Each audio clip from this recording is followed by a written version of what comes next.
सोनम लोचार र चिनिया नयाँ वर्ष यी दुई पर्वबीच एउटा अनौठो र एकदमै रोचक सम्बन्ध छ।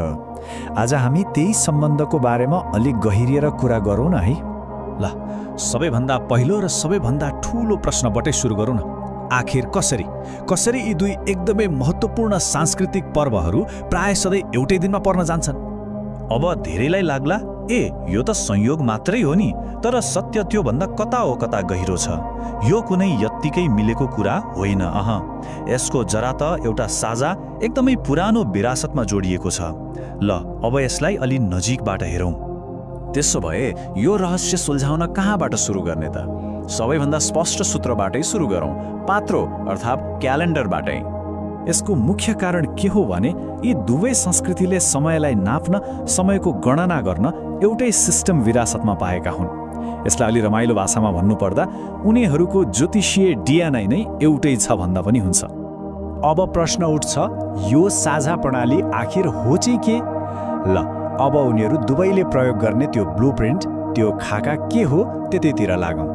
यो सबैको जग हो लुनिसोलार पात्रो। अब यो भनेको के हो? सिधा भाषामा भन्दा यो यस्तो पात्र हो जसले चन्द्रमाको महिनालाई सूर्यको वर्षसँग ट्याक्क मिलाएर समय गणना गर्छ।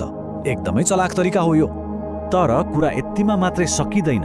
उनीहरूले कुनै पनि एउटा लुनिसोलार पात्रो मात्र प्रयोग गर्दैनन्। सबभन्दा अचम्मको कुरा के छ भने दुवैले ठ्याक्कै हुबहु एउटै भर्जन प्रयोग गर्छन्।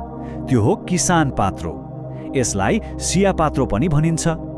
अनि यो साझा पात्रमा नयाँ वर्ष कसरी पत्ता लगाइन्छ त? यसको एउटा एकदमै सटिक 3 स्टेपको खगोलीय फर्मुला छ। पहिलो, शीतकालीन अयनान्त, मतलब वर्षको सबैभन्दा छोटो दिन पत्ता लगाउने।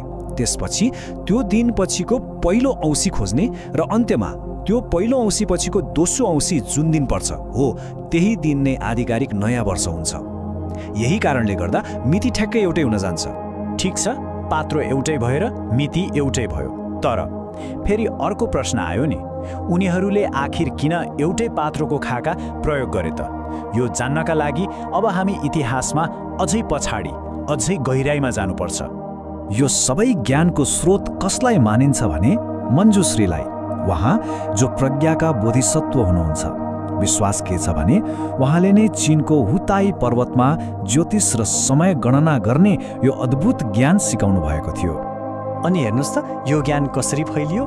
यसको यात्रा सुरु भयो चीनको वुचाई पर्वतबाट, जहाँ मञ्जुश्रीले लो खोल्लो अर्थात् 12 पशु राशिको ज्ञान दिनुभयो। त्यसपछि राजकुमारी ब्रिकुटी जस्ता महत्त्वपूर्ण व्यक्तित्वहरू मार्फत यो